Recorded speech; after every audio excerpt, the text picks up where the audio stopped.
பல நாட்களாக ஒரு செய்தி கொடுக்கணும்னு யோசித்தேன், ஆனால் கொடுக்கவே முடியல. இன்னைக்கு அதை கொடுக்கக்கூடிய ஒரு பாக்கியத்தை ஆண்டவர் கொடுத்திருக்கிறார். ஆண்டவர் படைப்பில் ரொம்ப முக்கியமானதை யோசித்தோம் அப்படின்னு சொன்னால், மரம் செடி கொடிகள் எல்லாமே அழகானது தான். ஆண்டவருடைய படைப்பில் எல்லாமே அருமையானவைகள். எல்லாத்துக்கும் நிறங்கள் இருக்கிறது இல்லை? பழங்களுக்கு நிறம் இருக்கிறதா? மாதுளைக்கு என்ன நிறம்? ஆப்பிள். எல்லாத்துக்கும் ஒரு நிறங்களை ஆண்டவர் படைத்திருக்கிறார். எல்லா மலர்களுக்கும் ஒரு நிறங்களை ஆண்டவர் படைத்திருக்கிறார். மரங்களுக்கும் அழகழகான தோற்றத்தை ஆண்டவர் படைத்திருக்கிறார். எல்லாமே ஒரு வித்தியாசமான ஒரு படைப்பாக ஆண்டவரால் படைக்கப்பட்ட படைப்பு இருக்கிறது. மனுஷனை கூட பாருங்க, ஒவ்வொருவரையும் ஒவ்வொரு விதமாக அழகழகாக படைத்திருக்கிறார். எல்லா முகம் ஒண்ணுதான், காது மூக்கெல்லாம் இருக்கு, ஆனா டிஃப்ரெண்ட் ஃபேஸ், அழகு, நிறம் வேற, வளர்த்தி, எல்லாமே ஒரு பெரிய ஒரு மாற்றம். இன்னைக்கு கூட அழகா ஒரு மொழியில பேசினார். மராத்தியில ஒரு ஜெபத்தை நம்ம கேட்டோம். ஃபர்ஸ்ட் கிரியேஷன் இந்த வீக்ல ஆண்டவர் ஒரு வித்தியாசமான மொழியில நமக்கு ஒரு ஜெபம் கொடுக்கப்பட்டது. எனக்கு கொஞ்சம் புரியும் மராத்தி, ஆகையினால ஆமேன் அப்படின்னு சொன்னேன். நீங்கள் எப்படி ஆமேன்னு சொன்னீங்கன்னு எனக்கு தெரியல. ஆனால் நம்ம பாஸ்ட் நல்லா தான் ஜெபம் பண்ணியிருப்பார்ல, ஆமேன் தைரியமாக சொல்லியிருக்கலாம். ஓகே, எல்லாத்துக்கும் ஆமேன் போடக்கூடாது, சரியா? ஆனால் நமக்கு புரிஞ்சாதான் ஆமேன் போடணும். இல்லா வீட்டால் ஒரு ஆபத்தை கூட கொண்டு வந்துடும். அப்போது ஒரு மொழி அப்படின்னு சொல்லி எடுத்தா, ஒரு லாங்குவேஜ் அப்படின்னு எடுத்துக்கிட்டா யார் உருவாக்குனது? 6000 மொழிகள் இருக்கிறது, சரிங்களா? அதுல நமக்கு தெரிந்த மொழிகள் எத்தனை? ஒரு 5 மொழி பேசுறவங்க யாராவது இருக்கீங்களா? 5 லாங்குவேஜ். நிஷா இருக்கிறாங்க. வேற 4 லாங்குவேஜஸ் பேசுறீங்களா? இருக்காது, தெரியுமா? எனக்கு எல்லா மொழியும் தெரியும் பாஸ். கையில் இருக்க மொழி, காலில் இருக்கிற மொழி. ஜோக் அடிக்கூடாது. ஒரு 4 ஒரு 5 ஒரு லாங்குவேஜஸ் தெரிஞ்சிச்சு அப்படின்னு சொன்னால் ரொம்ப கொஞ்சம் சந்தோஷமாக இருக்கும். அவங்களுடைய அந்த கம்யூனிகேஷன் ஸ்கில்ஸ் நல்லா இருக்கும். நிறைய இடத்துல போகலாம், பேசலாம், வரலாம், செய்தி கொடுக்கலாம், சத்தியத்தை நிறைய மக்களுக்கு சொல்லலாம். அப்படி தானே? 6000 மொழிகளில் ஒரு 100 மொழிகள் தெரிஞ்சால் எப்படி இருக்கும்? நமக்கு 100 மொழிகள் தெரிஞ்சால் எப்படி இருக்கும்? எனக்கு ஒரு லாங்குவேஜே உருப்படியாக தெரியாது. எல்லாமே கொஞ்சம் கொஞ்சம் அப்படி தான் தெரியும். ஏன்னா ஒரு மொழி என்பது என்னது? கம்யூனிகேஷன் தான். அதை ஒரு பெரிய லெவலாக எடுத்து மண்டையை உடைக்கக்கூடாது, சரியா? இன்னைக்கு வரைக்கும் என்னுடைய ஃபாரினர்ஸ் வருவாங்கல்ல, டீச் பண்ணுவாங்க, ஒரு நாள் கூட நாங்கள் பேசுறது இங்கிலீஷ் புரியலன்னு சொல்லவே மாட்டாங்க. ஏன்னா இது செகண்ட் லாங்குவேஜ் எங்களுக்கு. அவங்களுக்கு என்னுடைய லாங்குவேஜ் புரியாது, என்னுடைய சொந்த மொழி அவங்களுக்கு தெரியாது. ஆனால் அவங்க மொழியை நான் பேசுகிறேன் அப்படின்னா அவங்களுக்கு ரொம்ப சந்தோஷம் அவங்களுக்கு. ஆகையினால மொழிகள் வித்தியாசம், மரங்கள் வித்தியாசமான மரங்களே, பழங்கள் வித்தியாசமான பழங்கள், காய்கறிகள் வித்தியாசமான காய்கறிகள், எல்லாமே ஆண்டவர் அழகாக அம்சமாக படைத்து வைத்திருக்கிறார். மனிதர்களுக்குள்ளே வித்தியாசம்னா வேற வித்தியாசத்தை யோசிக்க கூடாது. படைப்பில் நிறைய கேரளாவில் இருக்கிறவங்க விதமாக இருப்பாங்க, இந்தியாவுக்குள்ளே நிறைய மக்கள் இருப்பாங்க, விதவிதமான சாடையோட முகப்பாவனையோட இருக்கிறத பார்க்க முடியும். அமெரிக்காவுக்கு போனால் அவங்க ஒரு வித்தியாசமாக இருப்பாங்க, ஆப்பிரிக்காவுக்கு போனால் அவங்க ஒரு வித்தியாசமாக இருப்பார்கள். ஆண்டவருடைய படைப்பே ஒரு வித்தியாசமான ஒரு படைப்பு. டார்வினுடைய தியரி சிம்பிளாக சொல்லிடுச்சு. என்ன? குரங்குலேருந்து. சரி, எந்த குரங்கியா? ஆப்பிரிக்கா குரங்கா, இல்லை இது இந்தியன் மங்கியா, என்னன்னு அதை சொல்லாமல் விட்டுட்டார். ஒருவேளை டார்வின் வெளிநாட்டு குரங்க தான் பேசியிருப்பார்னு நினைக்கிறேன். இந்தியாவிலலாம் அப்படி சொல்லியிருக்க மாட்டாரா? சரி, ஆனால் ஒன்றை மட்டும் அவர்கள் மறந்து விட்டார்கள். என்ன அப்படின்னா, பேசுகிறோம், பகுத்தறிவோடு எப்படி நம் இந்த உலகத்திற்கு வந்தோம் என்பதை யாருமே என்ன செய்யலை, சொல்லலை. நன்மைக்கும் தீமைக்கும் இடையே ஒரு போராட்டம் ஒன்று நடந்து கொண்டிருக்கிறது என்பதை எந்த தியரியும் சொல்லலை. ஒரே ஒரு தேரி தான் நம்ம வேத புஸ்தகம் தான் சொல்கிறது. நாம் எங்கிருந்து வந்தோம், வேதம் தான் சொல்லுது. நாம் எங்கே போக போகிறோம்? வேதம் தான் சொல்லுது. நாம் ஏன் இங்கே இருக்கிறோம்? இதுதான் பதில். எல்லாத்துக்கும் ஆன்சர் இங்கே தான் இருக்கு. நம்ம எங்கிருந்து வந்தோம்? ஆதாமுக்கு இனிஷியல் என்ன? எகோவான் நினைச்சா ஒய், ஜீசஸ் நினைச்சா ஜே, லார்ட் அப்படின்னு சொன்னா எல். உங்களுக்கு இன்சல் இருக்கு, காயினுக்கு ஆபேலுக்கு இன்சல் இருக்கு ஏ. ஆனால் ஏக்கு இன்சல் என்ன? ஆடாமுக்கு இன்சல் என்ன? காட். அவரால் உருவாக்கப்பட்டோம் என்பதுதான் சரித்திரம் மற்றும் வரலாற்று பூர்வமாக வேதம் நமக்கு கற்றுக் கொடுக்கிற ஒரு பாடம். நாம் எங்கிருந்து வந்தோம்? தேவனாலே. எங்கே இருக்கிறோம்? ஆண்டவர் உருவாக்கின இந்த இடத்திலே நாம் இந்த பூமியிலே வசித்து வருகிறோம். எதற்காக வந்தோம்? எதற்காக நீங்க பிறந்தீங்க? ஆணாவோ பெண்ணாவோ எதற்காக இந்த உலகத்தில் பிறந்தோம்? கற்பத்தின் கனி மனுஷனால் வருகிற சுதந்திரம். கரெக்டா? நிறைய பேர் அப்படிதான் நம்ம யோசிக்கிறோம். ஆம்பளை பையன் பிறந்திருந்துச்சுன்னா அது யாரால வந்துச்சு? கர்த்தரால. பொம்பளை பிள்ளை பிறந்துச்சுன்னா பிசாசாலியா வந்துச்சு? அதுவும் கர்த்தரால தானே வந்துச்சு. நிறைய நேரங்களில் நம்ம யோசிக்கக்கூடிய ஒரு நிறைய சயின்டிஃபிக்காகவே நம்ம திங்க் பண்ணுறோம். நாங்கள்லாம் பெரிய சாதனை படைச்சிட்டோம் அப்படின்னு நிறைய யோசிக்கிறோம்ல. நிறைய நேரங்களில் இந்த பிறப்பை வச்ச நிறைய போராட்டங்கள் இன்னைக்கு உலகத்தில். கற்பத்தின் கனி என்பது ஆண்டவர் கொடுக்கிறது. இது மனுஷனுடைய பலத்தினாலேயோ தந்திரத்தினாலேயோ வருவது கிடையாது.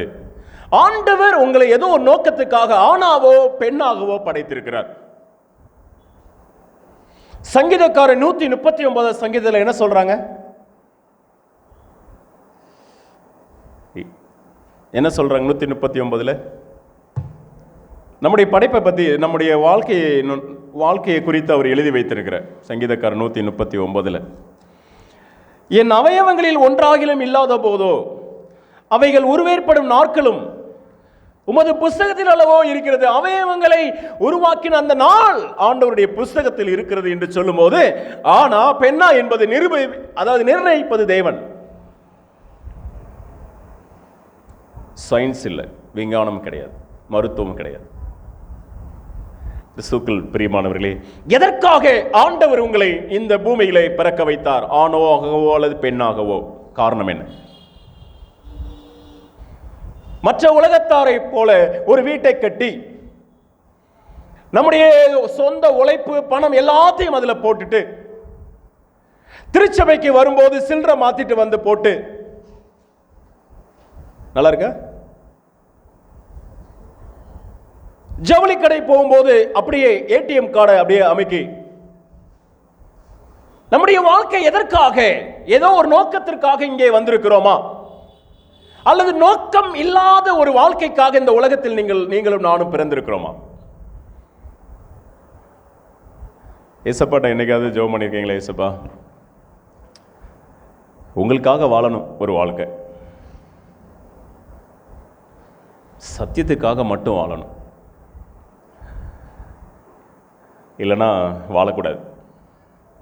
உலகத்தரமாக வாழுவது என்னுடைய விருப்பமா இருக்கும் என்று சொன்னால் அந்த வாழ்க்கை நிரந்தரமானதும் அல்ல. சரி, நம்ம விசேஷமானவர்கள். வேதம் தான் சொல்லுது, என் கருவை உடைய கண்கள் கண்டது என்று சங்கீதக்காரன் எழுதுகிறார். எந்த ஒரு மனுஷனாலும் கருவை காண முடியாது. தகப்பனாக இருந்தாலும் தாயாக இருந்தாலும் கருவை கண்டது கிடையாது. ஆண்டவர் கண்டார். அந்த கருவில இருதயத்தை உருவாக்கினார். சிருஷ்டிகள் ஆண்டவர் நம்மை அருமையாக சிருஷ்டித்திருக்கிறார். நோக்கம், ஏதோ ஒரு நோக்கத்திற்காக சிருஷ்டித்திருக்கிறார். அதனாலதான் தாவீது சொன்னார், கோலியாத்தை வீழ்த்துறதுக்கு முன்னாடி, நான் இங்கே வந்ததற்கு முகாந்தரம் இல்லையோ? இந்த பூமியில, இந்த தூத்துக்குடியில நீங்கள் இருப்பதற்கு முகாந்தரம் ஒன்று இருக்கிறது. அது என்ன என்பதை கண்டுபிடிக்க வேண்டும். இந்த சிருஷ்டிப்பின் வாரத்திலே ஆண்டவர் படைச்ச இந்த உலகத்தை ஆராய்ந்து பார்க்கிற இந்த நாளிலே நாம் யார் என்பதையும் ஆராய்ந்து பார்க்கும்படியாக ஆண்டவர் நம்மை அழைத்து கொண்டிருக்கிறார். யோசித்து பாருங்க. நான் இதை அப்படியே படிச்சுட்டு இருக்கும்போது இன்னைக்கு எப்படியாவது இயேசுவை பற்றி சொல்லணுமே. இந்த படைப்பின் வாரத்தில் ஆண்டவருடைய அன்பை எப்படி சொல்லலாம் அப்படின்னு யோசிக்கும் போது பல நாட்களாக யோசித்து கொண்டிருந்த அந்த செய்தி எனக்குள் வந்தது. இந்த பூக்கள் அழகா இருக்கா? இது என்ன கலரு? என்ன கலருன்னு சொல்லலாம்? நிறைய பேர் இங்கிலீஷில் சொல்லுங்க, தமிழில் சொல்லுங்க. என்ன கலரு? பேசுங்க. ஏன் உங்களை பார்த்தாலே எனக்கு அப்படி ஸ்டாப் பண்ணிட்டு அப்படி கிளம்பிடலாம் போல இருக்கு. ஆரஞ்சு கலரு, வேற மஞ்சள் கலரு, வேற இதுல எத்தனை கலர் இருக்கு பாரு. வேற யார் அந்த அறிவாளி? சரி சரி, இந்த இதை வச்சுக்கலாம். இங்கே ஒன்று இருக்குல்ல, இது என்ன கலராக இருக்கும்? ஒன்று இங்கே இருக்கும், ஆனால் இங்கே இருக்கும். பார்த்துக்கங்க. ஏன்னா பாவம் கழுத்து சுளிக்கிருச்சு பாஸ்டர் நீங்கள் சொல்லி இந்த வாரமே போச்சு அப்படின்ற கூடாது. அப்படிப்பட்ட ஆட்கள் தான். இங்கே ஒரு கலர் இருக்கு. இதுக்கு பேர் என்ன சொல்லலாம்? ஊதா கலர், பர்பிள் கலர். சரி, அழகா இருக்குல்ல? அந்த கலர் என்ன? சிவப்பு. அதுக்கு அடுத்து ஒன்று இருக்கே, அதுதான் ஊதா. அப்ப இது என்ன? வாடாமல்லி. எப்பா இன்னைக்கு சண்டையே வந்துடும் போல. சரி, ஏதோ ஒன்று பார்க்கலாம். சரியா? அது என்ன? இந்த மூணாவது நாலாவது இடத்துல இருக்கு. 1 2 3 4. அதுதான் ஊதா. என்ன? நீலம். இது ஊதா. பட்டிமன்றம் வச்சிடலாமா? ஊதாவா நீல நிறமா அப்படின்னு. கடைசியா இருக்குது ரெட். சரி, இந்த கலரை பத்தி நம்ம கொஞ்சம் ஆவிக்குரிய ரீதியாக ஆராய்வோம். இந்த கிரியேஷன்ல ஆண்டவர் ஏன் இவ்வளவு அழகான கலர்கள் எல்லாம் உருவாக்கி? ஏதோ ஒரு நோக்கம் இருக்கிறதா? ஆசரிப்பு கூடாரத்துல இந்த கலர்கள்லாம் இருக்கு. ஆசரிப்பு கூடாரம் அப்படின்னு சொன்னாலே படைப்பு தான். படைப்பை மையமாக வைத்துதான் என்ன செய்யறாரு? ஆசரிப்பு கூடாரத்தை, அதாவது ஆசரிப்பு கூடாரத்தை மையமாக வைத்துதான் படைப்பை ஆண்டவர் செய்யறார். உங்களுக்கு புரியுமா என்னன்னு எனக்கு தெரியாது. ஆனால் ரெக்கார்டு வருது. ஒரு வேளை யோசித்து பாருங்க, போட்டுன்னா கேளுங்க. சரியா? ஆசரிப்பு கூடாரத்தில் 7 விதமான ஆர்டிகல்ஸ், அதாவது 7 விதமான பர்னிச்சர்ஸ் அங்க இருக்கும். பனிமூட்டுக்கள் அப்படின்னு சொல்லுவாங்க. நல்லா கவனிக்கிறீங்களா? இது கொஞ்சம் டஃப்பானது தான். இந்த இடத்துல இதை புரிஞ்சுக்கிட்டீங்கன்னா உங்களுக்கு ஈஸியாக புரியும். 7 பனிமூட்டுகள்ல முதல் இடத்துல இருக்கிறது என்னது தெரியுமா? பலிபீடம் என்று இருக்கிறது. பலிபீடம் அப்படின்னு சொன்னா முதல் நாள் என்ன? வெளிச்சம். பலிபீடம் வெளிச்சம் வீசிக்கொண்டே இருக்கணும். அது ஆண்டவரால் ஏற்படுத்தப்பட்ட ஒரு வெளிச்சம். அந்த பலிபீடம் மனுஷன் அதை உருவாக்க முடியாது. ஆண்டவர் தான் அந்த வெளிச்சத்தை உருவாக்கி கொடுத்தார். இந்த வெளிச்சம் சூரியனும் கிடையாது, சந்திரனும் கிடையாது, நட்சத்திரமும் கிடையாது, எந்த வெளிச்சமும் இல்லாதபடிக்கு அது தானாக ஆண்டவர் உருவாக்கின அந்த வெளிச்சம். அது எதுவாக இருக்கும்? இந்த வெளிச்சம் எதுவாக இருக்கும்? சூரியன் கிடையாது, சந்திரன் கிடையாது. அது எந்த வெளிச்சம்? பலிபீடம் வெளிச்சத்திற்கு ஆண்டவர் வெளிச்சத்தை உண்டாக்குவார் என்று சொன்னால், அவர்தான் வெளிச்சம் என்று சொன்னால், இந்த முதலாம் நாள் ஆண்டவர் தான் ஃபர்ஸ்ட். அவர் தான் அது, அந்த வெளிச்சம் தான் அது. தேவ வெளிச்சம் அது, அவருடைய வெளிச்சம் அது. சரிங்களா? முதல் நாள்ல ஆசரிப்பு கூடாரத்தில் பலிபீடம் இருக்கும். படைப்பில் முதல் நாள் வெளிச்சத்தை உண்டாக்குகிறார். இரண்டாவது ஆசரிப்பு கூடாரத்தில் தண்ணி தொட்டி இருக்கும். இரண்டாம் நாள் என்ன படைக்கிறாரு ஆண்டவர்? தண்ணீரை படைக்கிறார். தண்ணீரை படைக்கிறார். மூன்றாவது இடத்துல ஆசரிப்பு கூடாரத்தில் என்ன இருக்கும் அப்படின்னா, சமூகத்து அப்ப மேஜை இருக்கும். அதுல 12 அப்பங்கள் அடுக்கப்பட்டிருக்கும். இங்க என்ன இருக்கு? மூன்றாம் நாள் மரம், செடி, கொடிகள், பூண்டுகள் எல்லாம் சாப்பிட்றதுக்கு தேவையான எல்லாமே ஆண்டவர் கொடுத்தார். அதான் சமூகத்து அப்பம், சாப்பிடுற ஒரு விஷயம். நாலாவது இடத்துல ஆசரிப்பு கூடாரத்தில் என்ன இருக்கும்னா, நாலாவது இடத்துல என்ன இருக்கும்? குத்து விளக்கு இருக்கும், வெளிச்சம், குத்து விளக்கு வெளிச்சம். அதற்கு இணையாக ஆண்டவர் 4ஆம் நாளிலே சூரியனையும் சந்திரனையும் உருவாக்குகிறார், அந்த வெளிச்சத்தை உருவாக்குகிறார். 5வது இடத்துல என்ன இருக்கும்? ஆசரிப்பு கூடாரத்தில் தூபபீடம் இருக்கும். இங்கே 5வது நாள் பறவைகள், நீர்வாழ் ஜந்துக்களை உருவாக்குகிறார். இந்த பறவைகள் ஒரு ஜெபத்துக்கு அடையாளமாக கொடுக்கப்படுகிறது. புறா அப்படின்னு என்ன சொல்லுவீங்க?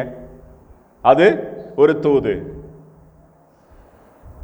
6ஆம் நாள் ஆண்டவர், 6வது இடத்துல ஆண்டவர் என்ன வச்சிருக்கிறாங்கன்னா, கேர்பீன்களும் உடன்படிக்கை பெட்டியும் இருக்கும். கேர்பீன்கள் இருப்பாங்க, 2 கேர்பீன்கள் மகா பரிசுத்தத்தில் இருப்பாங்க. கேர்பீன்கள் மனிதர்களை தூதர்களுக்கு சற்று கீழாகத்தான் படைக்கிறார் என்று வேதம் சொல்கிறது. தூதர்களுக்கு அடுத்து மனுஷங்க. அப்போ 6ஆம் நாள் மனுஷனை உருவாக்குகிறார். அங்கே கேருபீன் இருக்கிறது. 7ஆம் நாள் ஓய்வு நாள். 7வது இடத்துல உடன்படிக்கை பெட்டிக்குள்ள 10 பிரமாணம் இருக்கிறது. அதுல 7ஆம் நாள் ஓய்வு நாள் பிரமாணமும் அதுக்குள்ளே இருக்கிறது. அதற்குள்ளே மன்னா வைக்கப்பட்டிருக்கிறது. மன்னா, பொற்கிண்ணத்தில் மன்னா மன்னானா என்ன ஞாபகம் வரும்? சாபத். 10 பிரமாணத்தில் 4வது பிரமாணமும் ஓய்வு நாள் அங்கே வைக்கப்பட்டிருக்கிறது, மன்னாவும் வைக்கப்பட்டிருக்கிறது. அப்ப ஓய்வு நாளுக்கு டபுள் பிளஸிங் அங்க வைக்கிறார். ஆரோனுடைய துளித்த கோல் அங்க இருக்கிறது அந்த பெட்டிக்குள்ள.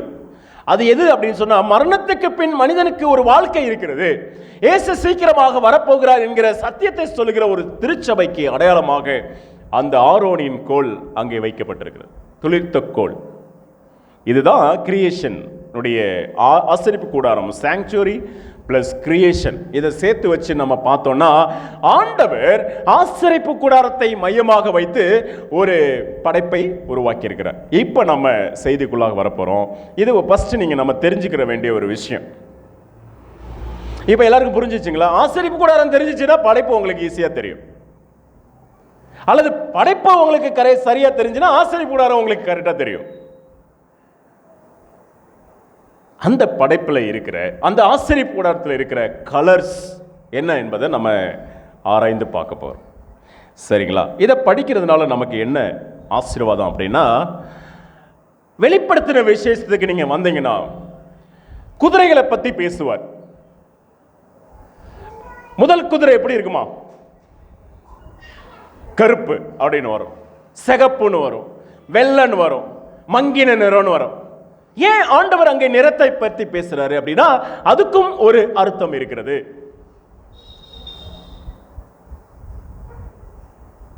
நிறைய இடங்களில்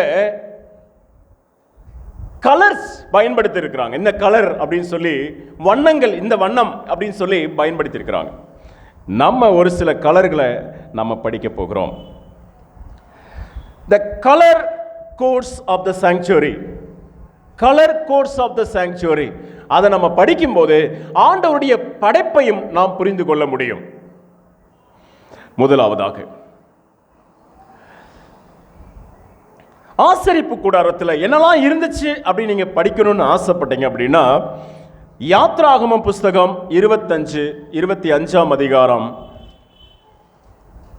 3ஆம் வசனத்திலிருந்து படிச்சீங்கன்னா எல்லாமே அங்க கொடுக்கப்பட்டிருக்கு. நீங்கள் அவர்களிடத்தில் வாங்க வேண்டிய காணிக்கை யாவன? பொன்னும் வெள்ளியும் வெண்கலமும். இது ஒரு கலர்ஸ், இது ஒரு விதமான கலர். 4வது வசனம் சொல்லுது, இளநீல நூலும் இரத்தாம்பர நூலும் சிவப்பு நூலும் மெல்லிய பஞ்சு நூலும் வெள்ளாட்டு மயிரும் சிவப்பு தீர்த்த ஆட்டுக்கடா தோலும் தகசு தோலும் சீத்தியும் மரமும் விளக்கெண்ணையும் அபிஷேக தைலத்துக்கு பரிமள வர்க்கங்களும் தூவத்துக்கு சுதந்திர வர்க்கங்களும் ஏபோத்திலும் மார்ப பதக்கத்திலும் பதிக்கும் கோமேத கற்களும் ரத்தினங்களுமே. எல்லாமே colours, different type of colours இங்கே கோட் பண்றாங்க. நம்ம ஒரு சில கலர்ஸை பத்தி நம்ம கொஞ்சம் ஆராய்ந்து பார்க்க போகிறோம். இதை படிக்கும் போது ரட்சிப்பின் திட்டத்தினுடைய அனுபவத்தையும் நாம் புரிந்து கொள்ள முடியும். சரிங்களா? புளு கலர் நீலம், ரத்தாம்பர சிவப்பு கலர், அதுக்கடுத்து சிவப்பு கலர் ஸ்கார்லட், சிவப்பு தீர்த்த ஆட்டுக்கடா தோல், வெள்ளாட்டுக்கடா தோல், வெண்கலம், வெள்ளி, பொன், சீத்தி மரம், தகசு தோல் போன்ற ஒரு சில உலகங்களையும் ஒரு சில வண்ணங்களையும் ஆசரிப்பு கூடாரத்திலையும் நாம பார்க்க முடியும். அதுல முதல் கலராக நான் எடுத்துக்கொண்ட ஒரு விஷயம் புழுக்கலர், இளநீலம். யாரும் உட்கார்ந்துருக்கிறாங்க அந்த நேரம், அந்த கலர். ரெண்டாவது லாஸ்ட்ல இருந்து செகண்ட் வர்ற அந்த கலர். இந்த கலரை பார்த்தோன்னா உங்களுக்கு என்ன ஞாபகம் வருது? இன்னைக்கு யாரெல்லாம் அந்த ஷர்ட் போட்டிருக்காங்க? நீங்க தான். இந்த அம்மா கொஞ்சம் அங்கே திலக அம்மா, இன்னைக்கெல்லாம் நீங்கள் ஸ்பெஷல் கலர்ஸ். என்னன்னா ஃபர்ஸ்ட் கலர் என்ன தெரியுமா? எதை சுட்டி காட்டுகிறது இந்த புழு கலர், இள நீல கலர் என்று பார்த்தீங்க அப்படி சொன்னா, வசனத்தை வாசிக்கலாம்.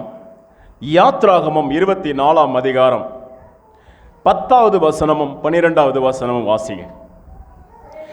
இஸ்ரவேலின் தேவனை தரிசித்தார்கள், அவருடைய பாதங்களின் கீழே நீலக்கல் இழைத்த வேலைக்கு ஒப்பாகவும் தெளிந்த வானத்தின் பிரபைக்கு ஒப்பாகவும் இருந்தது. 12வது வசனம். அப்பொழுது கர்த்தர் மோசேயை நோக்கி, நீ மலையின் மேல் என்னிடத்திற்கு ஏறி வந்து அங்கே இரு, நான் உனக்கு கற்பலகையையும் நீ அவர்களுக்கு உபதேசிப்பதற்கு நான் எழுதின நியாயப்பிரமாணத்தையும் கற்பனைகளையும் கொடுப்பேன் என்றார். புழுக்கலர் எதை சுட்டி காட்டுது என்று சொன்னால் 10 கற்பனைகள். எங்கெல்லாம் அந்த கலரை நீங்க பார்க்குறீங்களோ, நீங்க யோசிக்க வேண்டிய ஒரு விஷயம் என்ன தெரியுமா? 10 பிரமாணத்தை சுட்டி காட்டுகிற ஒரு வண்ணம். பாஸ்டர் ஜான் கிஸ் அவர்கள் ஒரு பாடலை இப்போ வெளியிட்டிருக்கிறாங்க. 1000 தலைமுறைகள் ஆசீர்வதிப்பார். அதுல இந்த வாலிப பிள்ளைகள் அணிந்து இந்த பாடல்களுக்கு கூட சேர்ந்து பாடுவாங்க. அவங்களுடைய ட்ரெஸ் கோடு ஃபுல்லாவே ப்ளூ கலராக தான் இருக்கும். ஏன்னா 10 கற்பனையை கை கொள்ளும் போது 1000 தலைமுறை ஆசீர்வதிப்பார் என்று அந்த பாடல் வரிகள் சொல்லும் போதெல்லாம் வாலிபர்கள் இந்த இள நீல கலர் ஷர்ட் அணிந்து ஆசீர்வதிப்பார் என்று சொல்லுவார்கள். பிரமாணத்தை கை கொள்ளும் போது ஆசீர்வாதம் எத்தனை தலைமுறை? 1000 தலைமுறைகள் என்று நம்ம பார்க்க முடியும். இந்த இள நீலம் என்பது 10 பிரமாணத்தை சுட்டி காட்டுகிற ஒரு முக்கியமான ஒரு வண்ணம். இந்த கலரை நாங்கள் செலக்ட் பண்ணும்போது நீங்கள்லாம் யோசித்திருப்பீங்க, என்னடா இவங்களுக்கு ஒரு வேலை இல்லை, இந்த கலர்லாம் செலக்ட் பண்ணி ஒட்டி வச்சிட்டு இருக்கிறாங்க அப்படின்ட்டு. நான் 11வது மாசத்துல தான் இதனுடைய அர்த்தத்தை நான் உங்களுக்கு சொல்லிக்கிட்டு இருக்கேன். அதுக்கு முன்னாடியே எங்களுக்கு தெரியும். ஒவ்வொரு வண்ணத்திற்கும் ஒரு அடையாளம் திருச்சபையில இருக்க வேண்டும். நான் எங்கெல்லாம் திருச்சபையில் இருந்தனோ அங்கெல்லாம் பார்த்தீங்கன்னா, நான் ஏதாவது செஞ்சிருந்தேன் அப்படி சொன்னா, சேரோ ஏதாவது வாங்கியிருந்தேன்னா அது புழு கலராக தான் இருக்கும். நீங்க ஐடென்டிஃபை பண்ணிக்கங்க, இது பாஸ்டர் தானே அப்படின்னு நீங்க கண்டுபிடிச்சிடலாம். இளநீலம் எனக்கு ரொம்ப பிடிக்கும். எதனால பிடிக்கும்னா, இந்த 10 பிரமாணத்தினுடைய கலர் இளம் நீலம் என்பதனால இந்த கலர் எனக்கு ரொம்ப பிடிக்கும். அது மட்டும் இல்லை, வேகமாக நம்ம நேரம் இல்லாதனால நான் ஸ்கிப் பண்ணி ஒரு சில காரியங்களை கடந்து செல்ல விரும்புகிறேன். எண்ணாகமம் 15ஆம் அதிகாரம், எண்ணாகமம் 15ஆம் அதிகாரம் 38வது வசனமும் 39வது வசனமும் படிங்க. நீ இஸ்ரவேல் புத்திரிடத்தில் பேசி அவர்கள் தங்கள் தலைமுறை தோறும் தங்கள் வஸ்திரங்களின் ஓரங்களிலே தொங்கல்களை உண்டாக்கி ஓரத்தின் தொங்கலிலே இளநீல நாடாவை கட்ட வேண்டும் என்று அவர்களுக்கு சொல். நீங்கள் சோரம் போகிற உங்கள் இருதயத்திற்கும் உங்கள் கண்களுக்கும் ஏற்க நடவாமல் அதை பார்த்து கர்த்தரின் கற்பனைகள் எல்லாம் நினைத்து அவைகளின்படி செய்யும்படிக்கு அது உங்களுக்கு தொங்கலாயிருக்க வேண்டும். 12 வருடங்களாக பெரும்பாடுள்ள ஒரு ஸ்திரீ இயேசுவின் வஸ்திரத்தின் ஓரத்தை தொட்டால் அது என்ன நிறமா இருக்கும்னு நினைக்கிறீங்க? அது எந்த கலரா இருக்கும்னு நினைக்கிறீங்க? வஸ்திரத்தின் ஓரம் இளநீல நாடாவை தொங்க வைத்திருப்பார்கள். அவள் தொட்டது இளநீல நாடா. அப்படியானால் அவள் தொட்டது இயேசுவை அவள் விசுவாச கண்களால் தொடுகிறாள். தொட்ட உடனே நீ என்னிடத்தில் அன்பாயிருந்தால் என் கற்பனைகளை கைக்கொள் என்கிற அந்த வார்த்தை அவளுக்குள் பிரவேசிக்கிறது. அவள் தொட்டது 10 பிரமாணமாகிய அந்த சட்டம். அன்பான தேவ பிள்ளைகளே, பிரமாணத்தினுடைய கலர் சப்பாயர் ப்ளூ என்று சொல்லுவார்கள். அந்த கொடுமுடி முழுவதுமாக இளம் நீலத்தால் நிறைந்ததாக இருந்துச்சாம். 10 பிரமாணம் கொடுக்கப்பட்ட அந்த மலை இளநீல மலையாக இருந்ததாம். ஆண்டவருக்கு ரொம்ப பிடிக்கும். ஏன்னா அது பிரமாணத்தை சுட்டி காட்டுகிற வண்ணம் தான் இந்த இள நீலம். அடுத்த பகுதிக்கு நம்ம போகலாம். அடுத்த ஒரு கலர். இது என்ன ரெப்ரசன்ட் பண்ணுது? ப்ளூ. இந்த நீல கலர் எதை ரெப்ரசன்ட் பண்ணுது அப்படின்னா, லா ஆஃப் காட், கடவுளுடைய கற்பனை. 10 சட்டத்தை பிரதிபலிப்பதுதான் இந்த இள நீலம். மறந்துவிடக்கூடாது. அவருடைய படைப்பை எங்கெல்லாம் இந்த இள நீலத்தை பார்க்கிறீர்களோ அப்பொழுதெல்லாம் என் ஆண்டவருடைய பிரமாணத்தை நாம் நினைக்க வேண்டும். நீங்க எந்த கடைக்கு போனாலும் சரி, அல்லது எந்த இடத்துக்கு போனாலும் சரி, இந்த கலரை நீங்கள் பார்த்தால், நம்முடைய அந்த ஜன்னல்ல கூட ஒரு கலர் கொடுத்திருக்கிறாங்க, சூப்பரா இருக்குல்ல? ஓகே.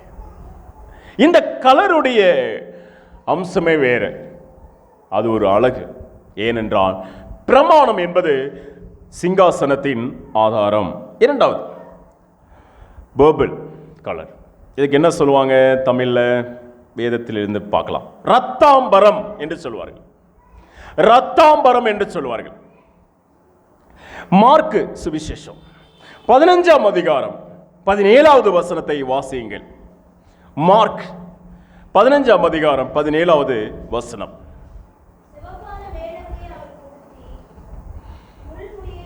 முள்முடியை பின்னி அவருக்கு சூட்டி யூதருடைய ராஜாவை வாழ்க என்று அவரை வாழ்த்தினார்கள்.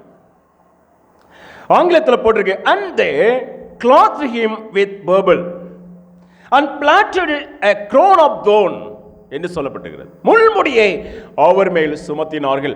அந்த ராஜாக்கள் அணிகிற ஆடையினுடைய பேர் தான் ரத்தாம்பரம்.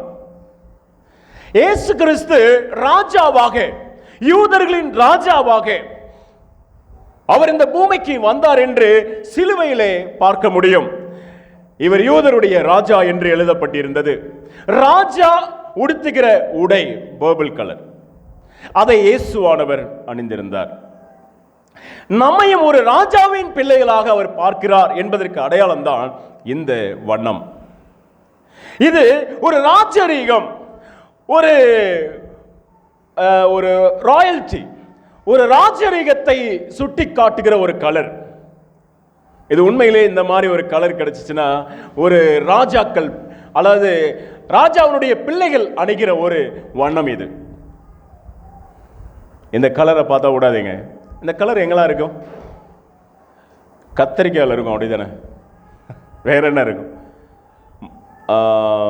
நாவல் பழம் பார்த்துருக்கீங்களா?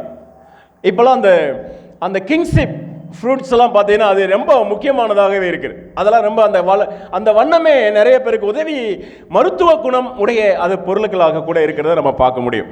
ஏன்னு சொன்னால் பர்பிள் என்ன சொல்லுதுன்னா, கிங்ஷிப், ராஜரீகத்தை சுட்டி காட்டுகிறது. அந்த கலர் தான் இந்த கலர். இயேசுவை சுட்டி காட்டுகிற கலர், 10 பிரமாணத்தை சுட்டி காட்டுகிற அந்த கலர் வண்ணம். சரிங்களா? அடுத்து ஒரு சிவப்பு கலர். ஏசாயா புஸ்தகம் 1:18 பார்த்தீங்கன்னா, வழக்காடுவோம் வாருங்கள் என்று கர்த்தர் சொல்லுகிறார். உங்கள் பாவங்கள் சிவேர் என்று இருந்தாலும் என்ன மாறுமா? வெண்மையா மாறும். இயேசுவானவர் நமக்காக ரத்தம் சிந்தினார் என்பதற்கு அடையாளமாக இந்த சிவப்பு நிறம். சரிங்களா? வேதம் சொல்லுகிறது 1 யோவான் 1:7 அவருடைய குமாரனாகிய இயேசு கிறிஸ்துவினுடைய ரத்தம் சகல பாவங்களையும் நீக்கி நம்மை சுத்திகரிக்கும். இது என்ன ரிப்ரசன்ட் பண்ணுது அப்படின்னா, the blood of Jesus shed for our sins. இயேசுவுடைய ரத்தம் நம்முடைய பாவங்களுக்காக சிந்தப்பட்டு இருக்கிறது என்பதற்கு அடையாளமாக இந்த சிவப்பு நிறம்.